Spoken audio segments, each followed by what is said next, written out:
orange chicken done griddle style. We added some vegetables, we added some color, we added some pop, and it came out absolutely fantastic. I'm going to teach you a couple of tips and tricks along the way. You guys watch this.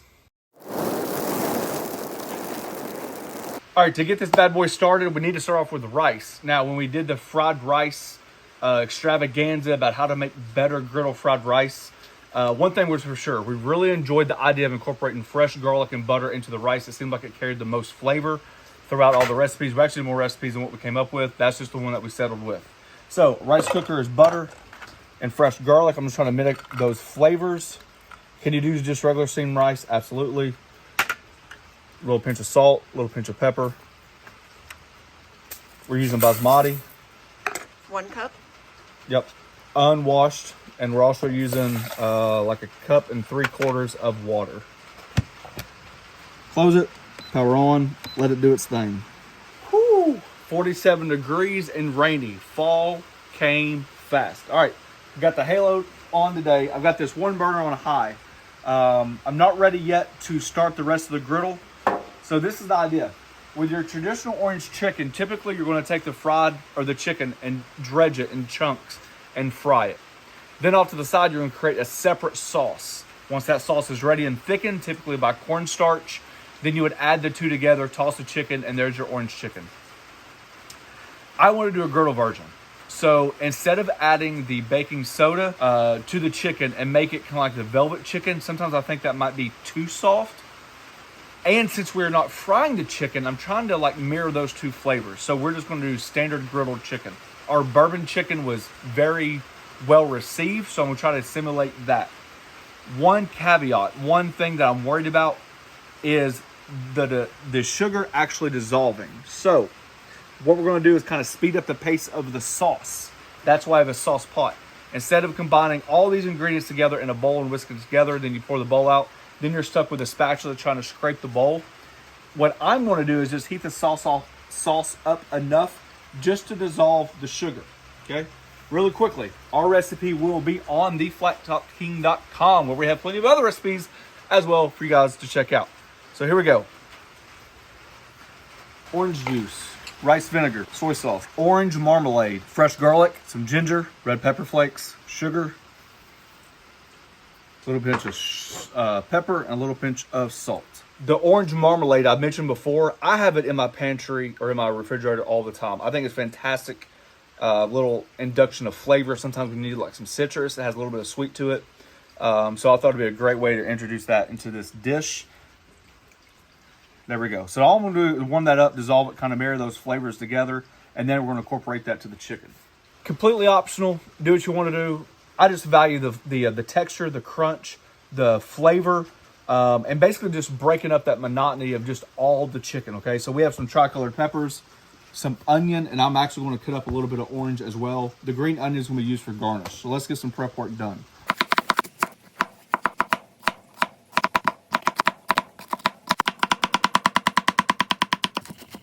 Prep work's done on the vegetables. Just a nice, kind of like a uniform style, a little bit larger dice.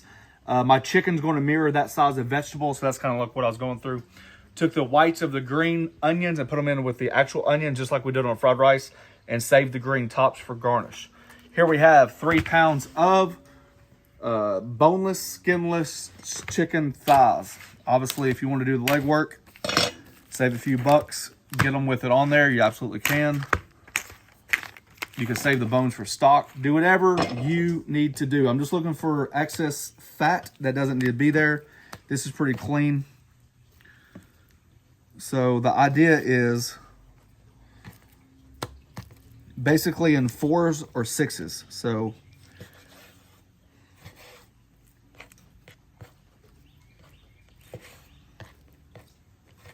just like we almost did those skewers, the chicken bacon ranch skewers, which were fantastic, by I think the way. you guys received those very well. That's nice to see. The good thing about using chicken thighs is the fact that, once again, on the griddle, you can overcook them. You're not going to destroy the meat. Once you sear this off on the griddle by adding that sauce, typically chicken breasts get overcooked extremely fast, where this can take a little bit more heat since there's so much fat in it. it still comes out juicy. Probably hard to tell, but you can see it's steaming.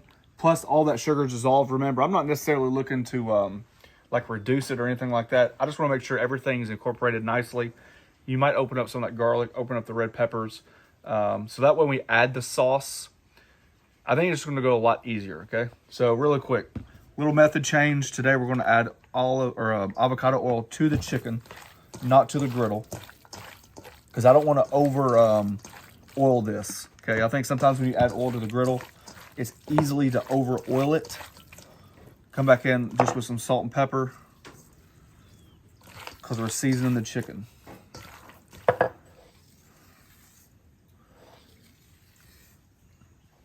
I know what you're thinking, what has soy sauce in it. The sauce, trust me, it's only 2 tablespoons for 3 pounds. You're not going to over salt it. You need to season your chicken. Don't worry about the sauce. Okay. All right, now I got chicken hands. I want to sanitize everything, so let me be right back.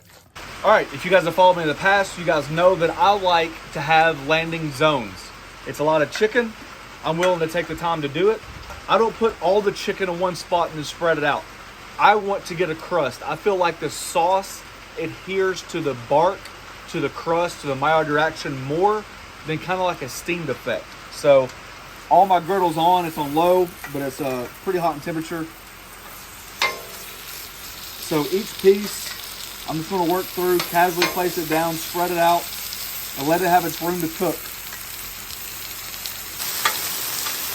I'm going to let this chicken go a little bit longer on that one side because once you flip it, things happen fast. I know we always talk about how great bacon smells. If you've ever got a whole griddle full of chicken thighs cut up like this, it might be close to bacon. The fat in the chicken thighs, oh, it just smells like a big old bucket of fried chicken. Wow. See what kind of color we're getting. Good color. See how easy it is to come off the griddle? But I want it a little bit darker. Actually, we'll start flipping it now. What the heck?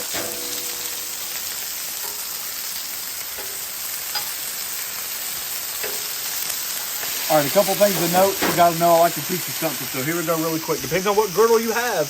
This is very important. Camp Chef versus like Blackstone, Halo, even my Traeger. The Weber would be the Weber, no, not really. Traeger probably wouldn't be the problem either. All right, here's the point. My deck runs downhill. When you add a sauce or scrambled eggs to a griddle, you want to make sure that your sauce isn't going right towards your hole, okay? Your grease trap. On the Camp Chef, you have the whole thing in front. So if you have your griddle tilted naturally to the front, you don't want to pour your sauce in the front because then it's going to go into the grease trap. Same thing with my Halo. My Halo is downhill, my grease trap is, but it goes to the right, and I know that. So if I started pouring the sauce, let's just say in this area, it's naturally going to funnel in your zone, okay, or in your grease area trap, okay? Also, when you're dealing with a sauce like this and you're counting on your griddle to reduce it, it's very important to understand now zone cooking, because once you add your sauce, it's going to cool down your griddle drastically. Don't dump it all in there at once. Add it, add it, add it. We can show you that process. And you might be, I'll show you, you're going to be moving your product over and over. And what you're going to see is, once this area right here cools down, once we move it over, I'll probably start on this way and move it over this way because my sauce can catch over there. Then what you're going to notice is, once we move it, it's going to start bubbling a lot more. That's important because depending on how much or how saucy you want your chicken, it catches very quick, right? Once it hits that certain temperature, it starts frothing and foaming on top of each other. And then it's going to be thicker. Exactly, okay? That's all the teaching done for today. My rice is done. My sauce is, looking fantastic. I taste it, and boy, it is good. All right, I'm keeping all that chicken fond on the griddle. That is flavor, and we're keeping it. You do not have to cook your chicken all the way through at this point. Yeah. At this point. Because it's going to stay on the griddle a little bit longer. So don't overcook your chicken. I would probably say the average temperature on your chicken is about 150 right now. See that flavor? Keep it in there. All right. Bring the chicken this way. This is allowing this griddle space right here to heat back up. God, that chicken smells good. Just salt and pepper. Here we go.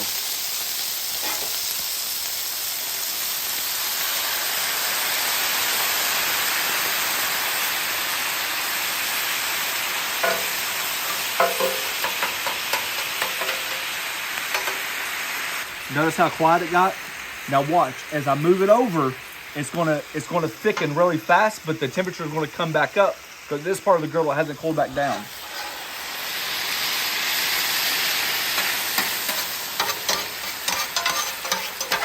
So I use about half of it, the sauce.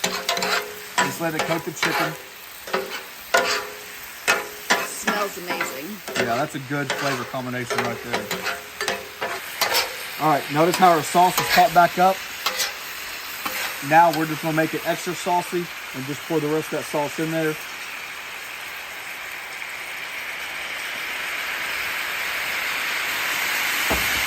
See what I'm talking about? How it goes to that back corner? Ooh, so much steam. So what'd you adjust your griddle to? Off. It looks like it's cooling down, but I promise you, once we start going this way with it, there's plenty of heat there.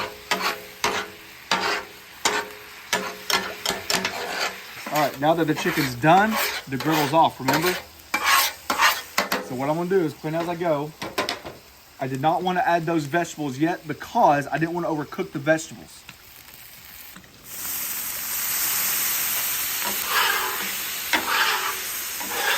Get those sugars off of there.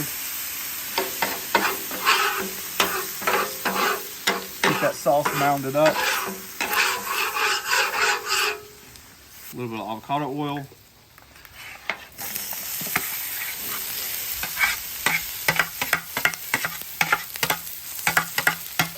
Could you have done this all at one time? You know, I mean, I guess you could have, but to me, I think it's worth going the extra step. Now look at this sauce right here. We're not worried about overdoing it. The chicken's kind of steeping in it. It's cooling down, kind of reducing, and look at that right now, what we're creating. That's why I didn't do it. I think it's worth the extra step. Golly, that chicken looks good. All right, salt, pepper.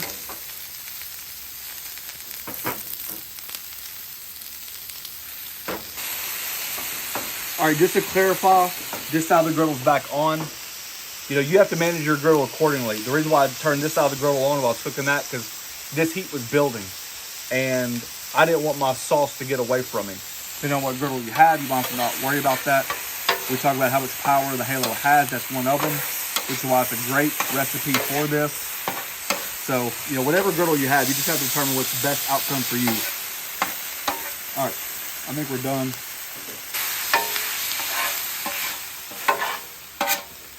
Mix these two together.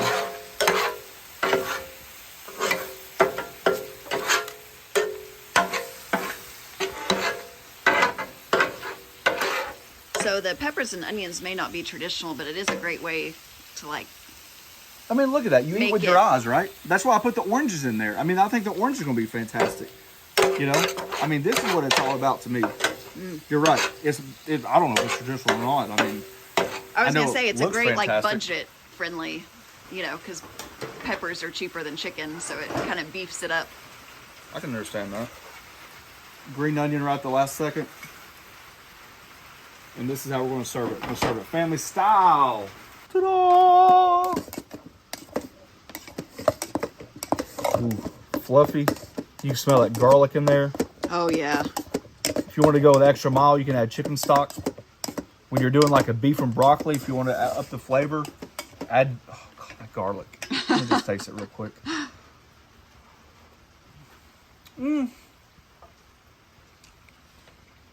Could use more. I'm telling you, when you add garlic to rice, it really, really, really comes through.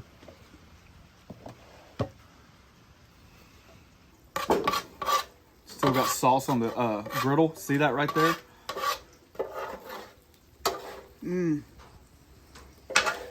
Golly, that looks Actually, good. let me just go ahead and toss it in that sauce. See if I can get a little bit more of it in there. And this actually helps clean your griddle, believe it or not, because you're not worried about it like Burning on. reducing. Yeah.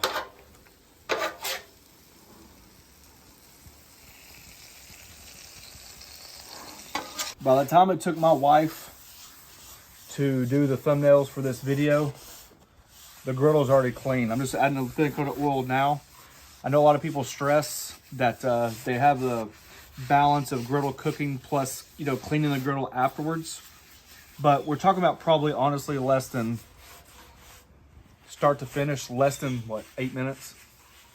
Oh, I say way less than that. Yeah. So, I mean, once you do it, you just learn how to use your zones, calming the griddle down. If you notice, I cleaned this zone first, and then this one's already off. You just alleviate a lot of the pressures at the end. And, you know, it's already clean. The food would have stayed completely warm, no problems. You know, and your griddle's ready to go, so. And speaking of the food. Oh, yeah. It's fantastic. Woo! You eat with your eyes. The first onion, or the first bite, amazing, I don't though. want onion.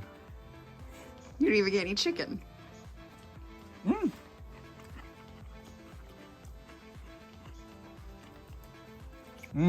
Orangey, but not too orangey. Sweet, but not too sweet. Spicy, but not too spicy. Yeah. A little red pepper, a little kick. I would say you could probably actually do a little more red pepper. Maybe a little sriracha.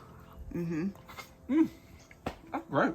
It is very good. I tell you what, that's pretty dang good. You throw some orange bourbon in there, some orange liquor.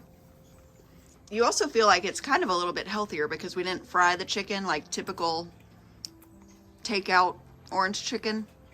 I know it's got a lot of sugar, but... You got fruits and vegetables.